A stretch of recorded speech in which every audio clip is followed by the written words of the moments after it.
Okay. In this class, we will start with salary structure. Initial payroll consideration बता दिए थे, है ना? Initial payroll consideration बता दिए. Now we will start with salary structure. देखिए. Pay period means there are organizations which have 30 to 30 cycle. There are organizations which have 15 to 15 cycle. Then there are organizations which have 10 to 10 cycle. In all these cases, you need to, and this varies from organization to organization. Therefore, you need to understand what is the, before calculating salary, what is the pay period of a particular organization. Okay, what is the pay period of a particular organization? And one more thing, that the pay period, the giving out of pay to one organization, to people of that organization, the corresponding pay period should end 3 to 4 days before. यानी जैसे अगर 15 तारीख तक salary calculate होती है, तो आप 13-14 का अगर का कुछ प्रॉब्लम होता है, तो वो अगले महीने में सेटल हो सकता है, क्योंकि अगर वो आज रात तक ही सैलरी बनाता रहेगा, तो वो कब बैंक को, ऑर्गेनाइजेशन का अकाउंट होता है बैंक में, ठीक है, और वो ऑर्गेनाइजेशन ऑर्डर करती है अपने बैंक को कि इस दिन सबकी सैलरी लिबरेट हो जानी चाहिए.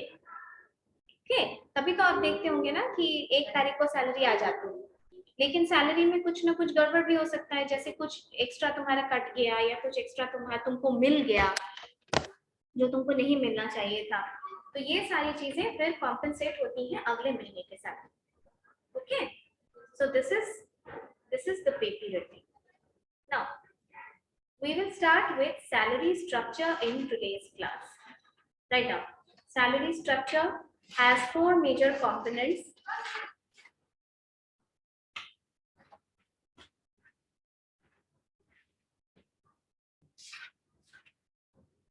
Salary structure has 4 major components.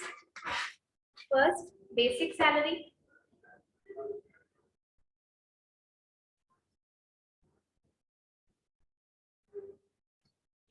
First, basic salary. Second, allowances.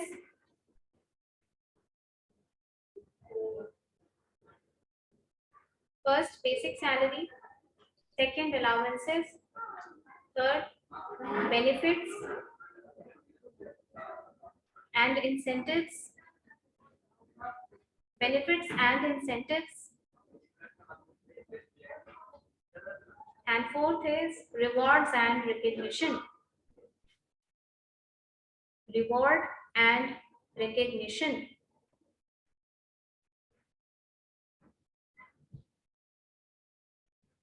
Done? हाँ. एक ऑर्गेनाइजेशन का अपना बैंक होता है कि अपना बैंक का वो मतलब कि 1 तारीख को होता है सैलरी देने, वो जरूरी नहीं है, जिस जो उसका जब भी हो, जैसे 5 का भी हो सकता है. ठीक है, तो वो ऑर्गेनाइजेशन बैंक कर्मचारी को पे करता है.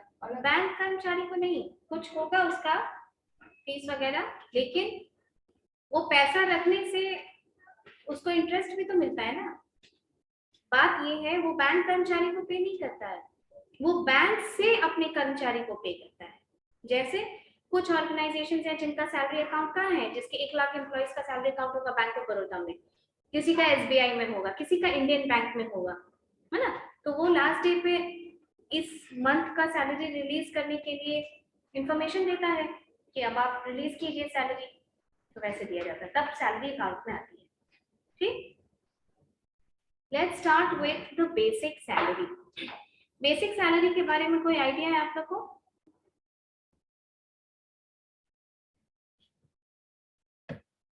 What is basic salary? Accommodation is सब नहीं देते, मतलब नॉर्मल. बेसिक का मतलब क्या समझते हो? अच्छा, ये चारों चीजें जो तुमने लिखी हैं अपनी कॉपी में, ये चारों कंपोनेंट्स, इसमें से कुछ कंपोनेंट्स मॉनेटरी हैं, यानी पैसे में दिए जाते हैं, फाइनेंशियल हैं, कुछ नॉन मॉनेटरी हैं, नॉन फाइनेंशियल हैं, और कुछ दोनों हैं. ठीक है, कुछ दोनों है, नॉन मॉनेटरी भी है और मॉनेटरी भी है। जैसे बेनिफिट, बेनिफिट जो तुम लिखे हो अपने सैलरी में वो मॉनेटरी और नॉन मॉनेटरी दोनों है। ठीक है, नाउ बेसिक सैलरी का क्या मतलब होता है? देखो, बेसिक सैलरी एक फिक्स्ड सैलरी होती है तुम्हारे सैलरी के स्ट्रक्चर में।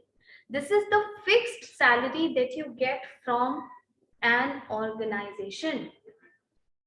जनरली इस बेसिक, कोविड के समय में सबकी सैलरी काटी जा रही थी ना, तो बेसिक सैलरी से छेड़छाड़ नहीं की जाती है। क्या काटा जाता है? एडिशनल, गुड, वेरिएबल अलाउंसेस जो होता है उसको कट किया जाता है। Okay, that is known as basic salary. जो किसी भी डिडक्शन के पहले तुमको दी जाती है उसको कहा जाता है बेसिक सैलरी। अगर गवर्नमेंट जॉब की बात करोगे तो ये बहुत शार्पली ग्रेडेड है। वहां गवर्नमेंट जॉब में हर कैडर, हर लेवल का बेसिक सैलरी फिक्स्ड होता है। ठीक है, बेसिक सैलरी उसमें फिक्स्ड होती है और उसी के अकॉर्डिंग उसके ऊपर तुमको अलाउंस मिलता है। जैसे मान लो, जस्ट मान लो कि तुम्हारा बेसिक सैलरी 5,000 है, मान लो। अब जो अलाउंसेस मिलेगा ना वो इस 5,000 के ऊपर मिलेगा, यानी 5,000 का 10% कितना होगा? कैलकुलेट करके बताओ।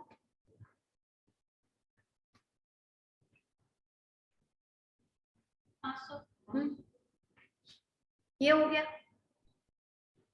20%, 1,000। ये हो गया। ऐसे ही अलाउंसेस दिया जाता है। Allowance is the variable part of your salary. खैर फिलहाल हम लोग बेसिक सैलरी की बात करेंगे। Basic salary is the fixed part, it is the monetary part. Dot देके लिख लो इस बात को, फिक्स्ड एंड मॉनेटरी।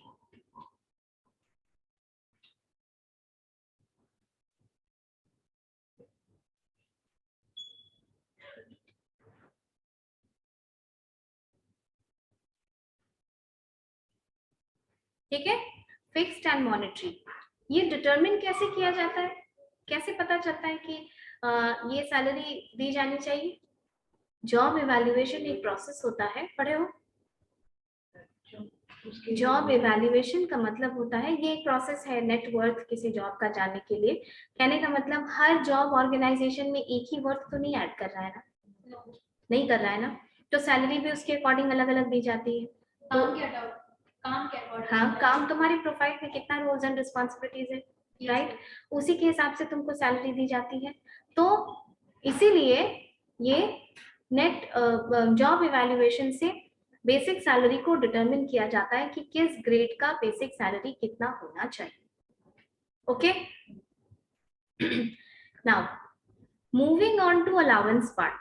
अब हम लोग बेसिक को छोड़ करके अलाउंस पार्ट पे आते हैं। अलाउंस फिक्स्ड पार्ट नहीं होता है ये। अच्छा, ये वेरिएबल पार्ट है कि fixed? Fixed part, variable part है। मॉनेटरी पार्ट है कि non monetary part? Monetary part है। अलाउंस हमेशा पैसे में मिलता है, ठीक है, इसीलिए बोले डॉट देके अलाउंस की जगह पे लिखो वेरिएबल एंड मॉनेटरी।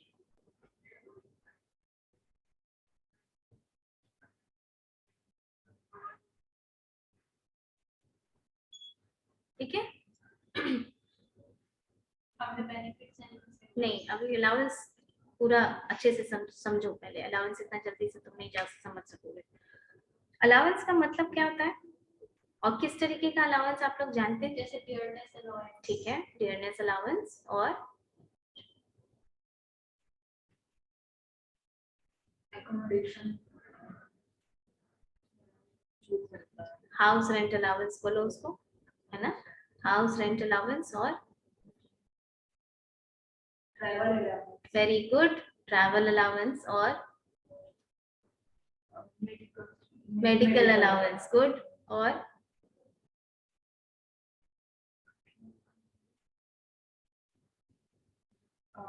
घूमने जाना, ट्रैवल अलाउंस, वेरी गुड, और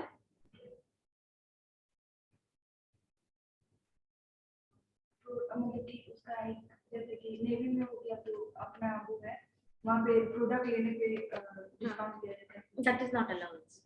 अलाउंस का मतलब होता है, देखो अलाउंस का मतलब होता है समथिंग विच इज, वो बेनिफिट है जो तुम कह रही हो, house rental allowance, something which is allowed in your salary because of a purpose, किसी कारण से जो तुम्हारी सैलरी में अलाउड है, ठीक है, उसको हम कहते हैं अलाउंस। अलाउंस पढ़ना और समझना इसलिए आसान है क्योंकि तुम जैसे अलाउंस का नाम लोगी तुमको समझ में आ जाएगा कि अलाउंस किस काम के लिए डाला गया है। जैसे हाउस रेंट अलाउंस, तुम्हारी अगर नौकरी लग जाती है पटना में, अब चल पटना का एग्जाम्पल मत लो क्योंकि यहाँ तो तुम्हारा घर ही होगा, मान लो कि तुम्हारा हैदराबाद में नौकरी लग जाती है, तुमको वहां रेंट करने के लिए घर चाहिए होगा ना, कैसे रहोगे वहां पे? तो इसीलिए तुमको अगर जो जॉब की मतलब जॉब हमें ऐसा मिले जो वो खुद प्रोवाइड कर, तो एचआरए नहीं दिया जाता है, ठीक है, तब एचआरए को नहीं देता है। बहुत सारा ऑर्गेनाइजेशन अपना क्वार्टर्स देता है ना, तो वो एचआरए नहीं देता है फिर, ठीक है, जब वो अकोमोडेशन दे ही रहा है तो फिर HRA. House rent allowance, house rent allowance, तो तुमको जब तुम जाओगे, मान लो बैंगलोर जा रही हो तो तुमको रेंट करने के लिए घर चाहिए, इसीलिए ये कंपोनेंट तुम्हारे सैलरी में डाला गया है, हाउस रेंट अलाउंस। ओके, अब देखो पटना में हाउस रेंट करने का प्राइस क्या वैसा ही है जो बैंगलोर में है? वहाँ हाईएस्ट, वहाँ हाई है, बहुत कॉस्टली है वो शहर। अगर सेम स्टैंडर्ड्स पे तुमको एचआरए दिया जाएगा तो क्या ये फेयर है? क्या तुम हाउस रेंट करने का एक्सपेंसेस मीट कर पाओगे बैंगलोर में? नहीं कर पाओगे, right? So because of this reason house rent allowance varies, it is variable according to cities, ठीक है, घर को रेंट करने के हिसाब से सिटीज को पॉपुलेशन वाइज बांट दिया गया है और उसके हिसाब से हाउस रेंट का अलाउंस दिया जाता है। अंडरस्टूड? सेकेंड इज दूसरा अलाउंस, जैसे मेडिकल अलाउंस तुम बोलो, तुम ऑर्गेनाइजेशन में हो, काम कर रहे हो, तो फेयर चांसेस है कि तुम बीमार भी पड़ोगे कभी ना कभी, वो खर्चा मीट करने के लिए तुमको पैसा चाहिए, तुम बीमार पड़ोगे या तुम्हारे परिवार में कोई बीमार पड़ेगा, in both the cases you will need money to meet your expenses. तो उसमें इसी खर्च को मीट करने के लिए दिया जाता है house medical allowance. Ma'am allowance salary का पार्ट रहता है ना, हाँ, इंक्लूडेड नहीं रहता, उसका पार्ट Apart from उस salary होता है। नहीं, अपार्ट फ्रॉम की ये तो सैलरी है ना, Salary जैसे include हो जाता है। तुमको बताए ना, जैसे 30,000 तुम्हारा है तो 13-14,000 ही बेसिक होगा, बाकी सब तुम्हारा जो है वो अलाउंस और बेनिफिट्स का पार्ट है, समझी? तो ये सैलरी ही है ना। ये एक हुआ मेडिकल अलाउंस, इसको आप मेडिकल रीइंबर्समेंट से कंफ्यूज नहीं करेंगे। जब हम मेडिकल अलाउंस बताएं, अलाउंस मतलब वो दिया ही जाता है तुमको अपने सैलरी के साथ, ठीक? इससे इसमें ऐसा कुछ नहीं कि तुम बीमार पड़ोगे तो मिलेगा, नहीं पड़ोगे तो नहीं मिलेगा, तुम बीमार पढ़ो चाहे मत पढ़ो तुमको सैलरी मिलेगी, तुमको ये अलाउंस मिलेगा। लेकिन medical reimbursement is a different thing. Medical reimbursement में ये होता है कि तुम अगर, जैसे ये पॉलिसी होती है किसी भी ऑर्गेनाइजेशन की, पारस वगैरह हॉस्पिटल है ना, ये कुछ ऑर्गेनाइजेशन के पैनल में है, पैनल में, जैसे ये ज्योतिपुंज है बगल में, ज्योतिपुंज है, ये मैटरनिटी हॉस्पिटल है, तो जो कुछ ऑर्गेनाइजेशंस हैं यहाँ पटना में जो अच्छी ऑर्गेनाइजेशंस है, उनके पैनल में ज्योतिपुंज है। कहने का मतलब कि अगर जो लोग उस ऑर्गेनाइजेशन के मेंबर हैं या फिर जो लोग उस ऑर्गेनाइजेशन के मेंबर के बेनिफिशियरीज हैं यानी डिपेंडेंट्स हैं, जैसे कोई आदमी अगर काम कर रहा है जो, जैसे मान लो बीएसएनएल का है या बीएचईएल है, ओएनजीसी है, इसके पैनल में ये ज्योतिपुंज है, अगर उस आदमी का मेंबर, ये मैटरनिटी हॉस्पिटल है, अगर डिलीवरी करानी है उसकी वाइफ का, तो वो भी मेडिकल कार्ड के लिए एंटाइटल्ड है ये फैसिलिटी के लिए, तो वो जब यहाँ पर एडमिट होगी उसकी डिलीवरी का पूरा चार्ज कौन पे करेगा? ऑर्गेनाइजेशन पे करेगी। हाँ, लेकिन फिर देखो ये इसीलिए हम रीइंबर्समेंट समझा रहे हैं, अलाउंस तो तुमको मिलेगा ही चाहे तुम बीमार पड़ो या ना पड़ो। ये रीइंबर्समेंट हम समझा रहे हैं, रीइंबर्समेंट। तुम्हारे पास ओपीडी का लिस्ट वो होगा, रसीद होगा, जितना जरूरी डॉक्यूमेंट होगा, ठीक है, ये सब, हाँ ये डॉक्यूमेंट और ये सारा रसीद वो तुमको ले जाके ऑर्गेनाइजेशन में जमा करना होगा उसके फाइनल बिल के साथ। अब ये ऑर्गेनाइजेशन की पॉलिसी पे डिपेंड करता है कि वो 80% तक रीइंबर्स करता है कि वो फुल रीइंबर्स करता है। जैसे बहुत ज्यादा होता है तो कभी कभी वो लोग 80% तक रीइंबर्स करते हैं, they do not reimburse full. Okay, तो रीइंबर्समेंट और अलाउंस में डिफरेंस समझ में आया? अगर मैं कोई ऑर्गेनाइजेशन का कर्मचारी का डेट उसका लाइफ इंश्योरेंस बनता है, ये बेनिफिट है। अलाउंस का मतलब होता है something which is allowed in your salary for a purpose, ठीक है।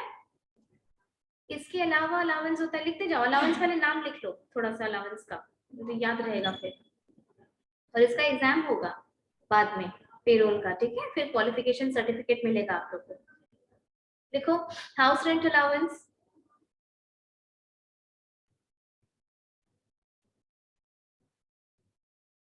House rent allowance, CCA, city compensatory allowance,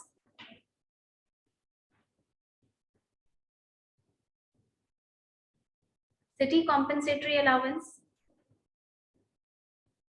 city compensatory allowance, medical allowance,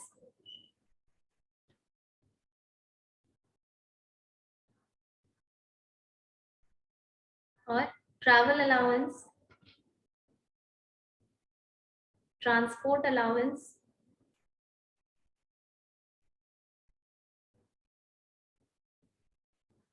books and periodicals allowance,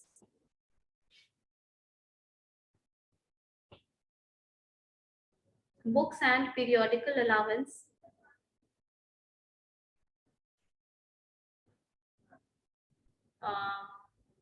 और एंटरटेनमेंट अलाउंस,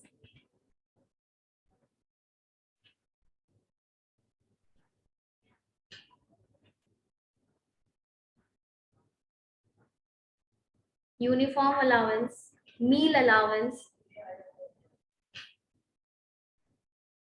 यूनिफॉर्म अलाउंस के बाद meal allowance, MEAL, meal allowance,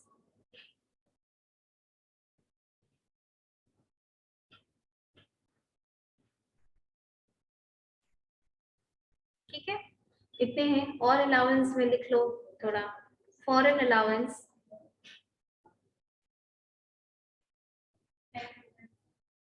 ठीक है, लिखते जाओ, danger allowance,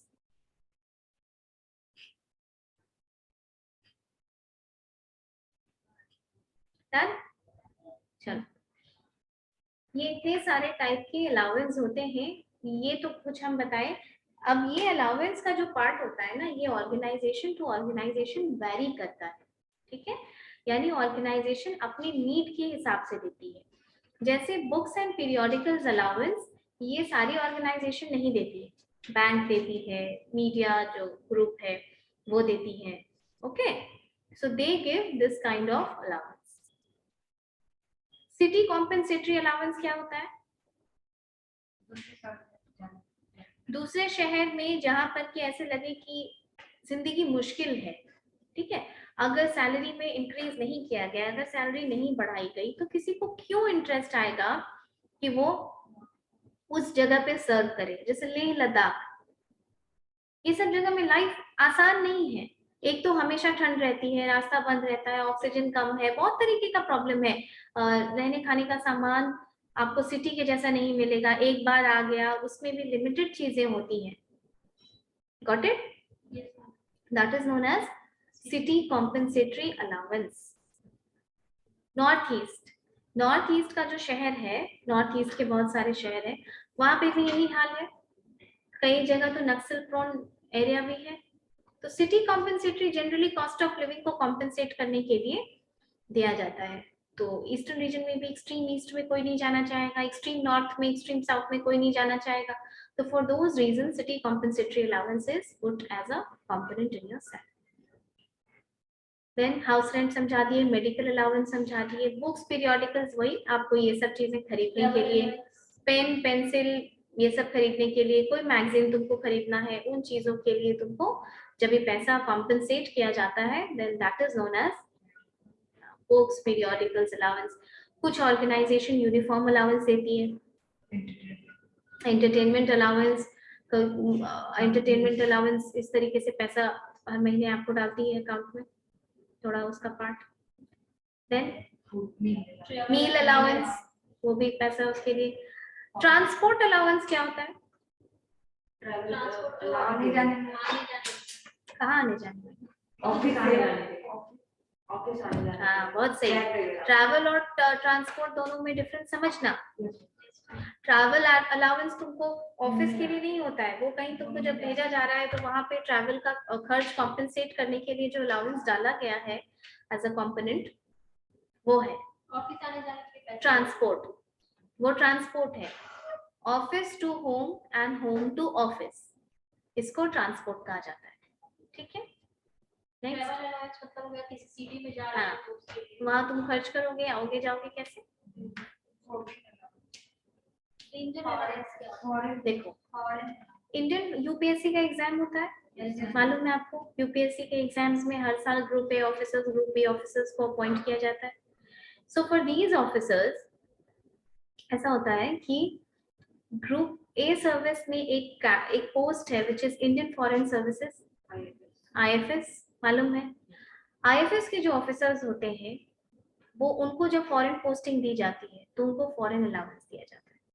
इसलिए क्योंकि इंडिया में रहना और यहाँ का रहना और खर्च is completely different than when you are posted in different state, different countries.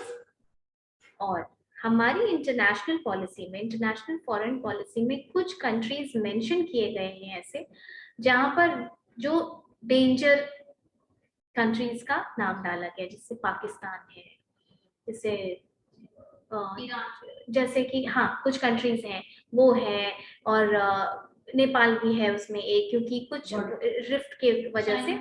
तो वैसी कंट्रीज को चेक करना कि वैसी कंट्रीज में जब हमारे ऑफिसर्स को अपॉइंट किया जाता है then those officers are given danger allowance apart from the other allowances.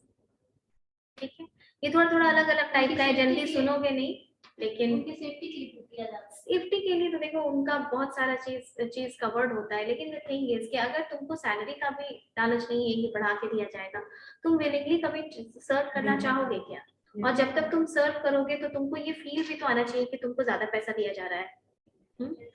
जब कश्मीर भेजा जाता है सोल्जर्स को तो उनकी सैलरी बढ़ा के भेजी जाती है। ऐसा नहीं है कि जो पटना में काम कर रहा है उसका सैलरी सेम है जो कश्मीर में, तो आपकी जान कभी भी जा सकती है, वो इतनी डेंजरस जगह है। तो वहां अगर पैसा नहीं बढ़ा करके दिया जाएगा, कोई जाना चाहेगा? खुद से अपनी मर्जी से नहीं जाना चाहेगा ना। नॉर्थ ईस्ट में गवर्नमेंट के अगेंस्ट में कितना एजिटेशन होता है, पूरी गाड़ी उठा लेते हैं वो लोग, इतना एंटी गवर्नमेंट है। तो वैसे केस में अगर तुम बढ़ा करके नहीं दोगे पैसा, तो सिर्फ सोल्जर्स को नहीं, जो हमारे ऑफिसर्स होते हैं जैसे डिस्ट्रिक्ट मैजिस्ट्रेट है, डीएम में, उन लोगों को भी 30-35 हजार रुपए सैलरी का ज्यादा मिलता है जब वो लोग इस तरीके के पोस्टिंग्स पे रहते हैं। Got it? और फॉरेन अलाउंस समझा दिए। मील अलाउंस वो खाने के लिए दिया जाता है। In short, what I'm trying to say is that allowance is a variable part in your organization. Okay, and since it is a variable part in your organization, it depends upon organization to organization कि कौन सी organisation किस allowance को अपने salary component का part बनाती है। कुछ जो कॉमन है वो यही सब है, जैसे हाउस रेंट अलाउंस है, ट्रांसपोर्ट अलाउंस है। अच्छा, एक याद आया, that is leave travel allowance, लिखो इसको, LTA, LTA।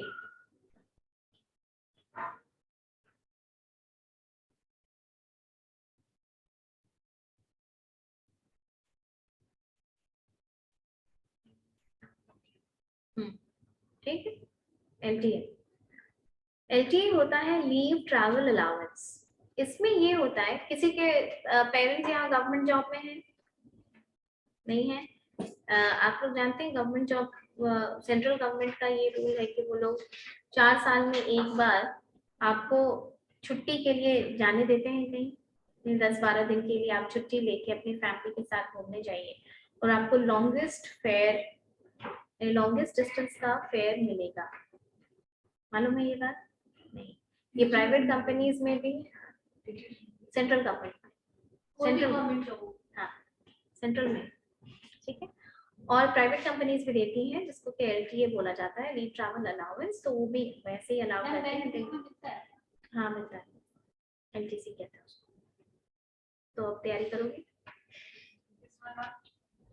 बहुत सारा फैसिलिटी है उसमें, ठीक है। इसके अलावा भी तुम कहीं, नहीं ऐसा नहीं है, बहुत सीट रहता है, उससे ज्यादा सीट किसी गवर्नमेंट जॉब में, किसी में नहीं। अच्छे से जब तुम तैयारी करोगी का क्या मतलब होता है, तो तुम सेकेंड ईयर खत्म होने वाला है तुम्हारा, सिर्फ 1 साल बचा है, वो तो देखते देखते निकल जाएगा। तो वो तो आप उसको गियर अप करो, मैथ्स बनाओ, इंग्लिश बनाओ, रीजनिंग, क्या है कॉलेज का इतना टाइम है, क्लास करके जाओ और फिर लग जाओ। तुम लोग तो स्टूडेंट हो, अभी कोई काम भी नहीं है, कोई जिम्मेदारी नहीं है, अभी होना भी नहीं चाहिए कोई और डिस्ट्रैक्शन। लाइफ बन जाएगी तो फिर अपने पैसे पे घूमते रहना, और स्टेबिलिटी नहीं, it's not just that, it is very important. वो सिर्फ खर्च करने की बात नहीं होती है, दैट इज योर आइडेंटिटी, ठीक है, इसलिए वो इम्पोर्टेंट है, कोई डिसीजन लेने के लिए वो इम्पोर्टेंट है लाइफ में। किसी को जवाब दे सकते हैं कि मैं पढ़ी, ठीक है। So LTA is when the employees are given opportunity to go with their family to a place घूमने के पर्पज से, और उसके लिए अलाउंस भी दिया जाता है और छुट्टी भी दी जाती है। इसका क्या फायदा हो सकता है तुमको बताओ तो जरा सोच, तीनों के टर्म्स में बताओ। एम्प्लॉय के लिए क्या फायदा होगा, पहले बताओ एम्प्लॉय के टर्म बताओ। को दिया जाएगा उनका जो भी स्ट्रेस है उसका होगा, ठीक है, बहुत अच्छा। और एम्प्लॉयर के लिए मोटिवेशन इंक्रीज होगा, उनको हैप्पी फील होगा। हाँ हैप्पी फील होगा तो वो वापस आके ज्यादा बेहतर काम करेंगे ऑब्वियसली। देखो जब तुम लोग क्लास करते हो यहाँ पे, संडे सैटरडे को ऐसा लगता है ना कि अब कल संडे है, लगता है, फील होता है, ऐसा होता है, सबके साथ होता है। तो तुम सोच सकते हो कि जो लोग काम करते हैं, जो लोग एम्प्लॉयड होते हैं, वो अब, और कॉलेज में तो तुम्हारी कोई रिस्पॉन्सिबिलिटी है ही नहीं, आते हो क्लास करते हो पढ़ते हो, जो दुनिया का सबसे आसान काम है, ठीक है। जब तुम नौकरी करना शुरू करोगे तो वहां हर एक चीज की रिस्पॉन्सिबिलिटी और जवाबदेही तुम्हारी अपनी है, वहां कोई मम्मी नहीं, कोई पापा नहीं, कुछ नहीं, कोई तबीयत खराब नहीं, कुछ नहीं, है ना। यू हैव टू वर्क, कहने का मतलब कि you have to work with sincerity, you have to understand that now from now onwards you're going to have a disciplined life। यहाँ पे कॉलेज में लेट से भी आते हो, 5 मिनट में मैम ऐसा हो गया, मैम वैसा हो गया, प्लीज आने दीजिए।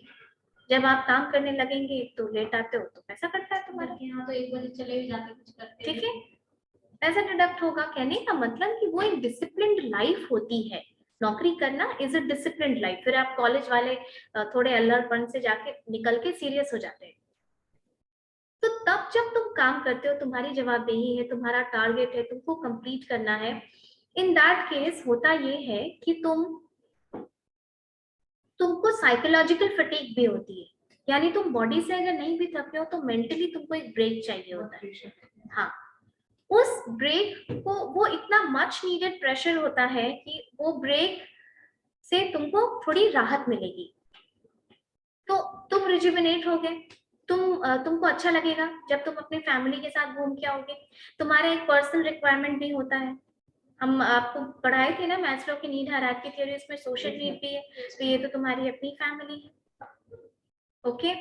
सो ये तुम्हारी फैमिली की नीड भी पूरी होती है, तो एम्प्लॉयर भी खुश, तुम भी खुश। गवर्नमेंट को क्या फायदा होता है, उनका वर्क हो रहा है, तुम प्राइवेट में काम कर रहे हो तो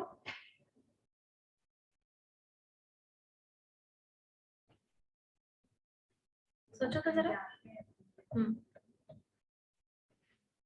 बोलो बोलो, गलत होगा तो कोई बात नहीं है, सीखता ऐसा ही है लोग।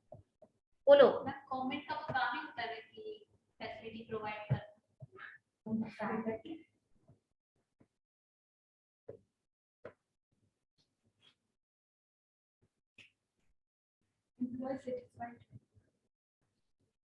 सोच के बताओ, गवर्नमेंट को कुछ फायदा हो रहा है इससे? एम्प्लॉय और सेटिस्फाइड और ये सब तो हम लोग एम्प्लॉय के टर्म्स में बात कर ही ली। मैं वो घूमने जाएगा तो टूरिज्म में खर्च करेगा। बहुत अच्छा, बहुत अच्छा, वेरी वेरी गुड। यही होता है, जब तुम अपनी फैमिली के साथ जाओगे घूमने, किसी होटल में रहोगे, मान लो यहाँ से तुम कश्मीर गए घूमने, तुम किसी होटल में रहोगे, तुम वहां आसपास के रेस्टोरेंट में खाओगे, तुम वहां की चीजें खरीद के लाओगे, जाते हो ना शॉल खरीदोगे तो स्वेटर खरीदोगे, वहां का रेवेन्यू जनरेट हो रहा है ना तुम्हारी वजह से। क्यों अभी कोविड में इतना हाहाकार मच गया हॉस्पिटैलिटी सेक्टर में, होटल इंडस्ट्री में, टूरिज्म इंडस्ट्री में? 5,000 करोड़ से भी ऊपर का नुकसान हुआ। 3 महीना पीक सीजन में कोविड आ गया। तुम जाओगे होटल में रहोगे, वहां होटल वाले को का रेवेन्यू जनरेट कर रहे हो, लोकल चीजें खरीदोगे, वहां का टूरिज्म जितना है, हाउस बोट है, ये है वो है, जो भी चीजें रेवेन्यू जनरेट करती हैं उन चीजों को यूज करोगे, वहां का लोकल कैब यूज करोगे, लोकल ट्रांसपोर्ट यूज करोगे, जो वहां का लोग घोड़ा पे, मान लो घोड़े पे चढ़ा के वो करते हैं, बहुत पैसा होता है उससे। 12 लाख टूरिस्ट सिर्फ मार्च के महीने में हिमाचल प्रदेश विजिट किए, 20 दिन में 12 लाख। तुम सोच सकते हो? और अभी पीक सीजन चल ही रहा है, क्योंकि ये गर्मी का टाइम है, अभी समर वेकेशन बच्चों का होता है, बच्चों को लेके पेरेंट्स जाते हैं घूमने फिरने के लिए, ठीक है?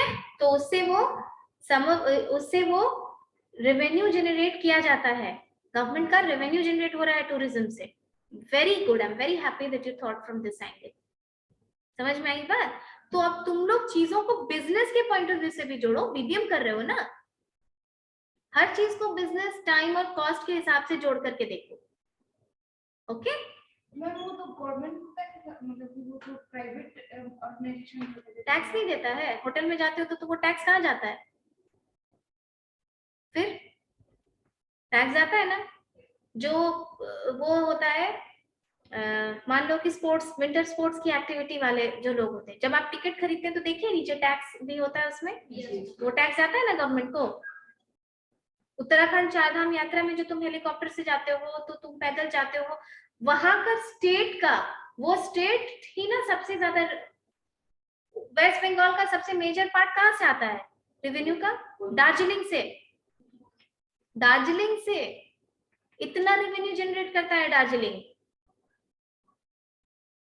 ठीक है?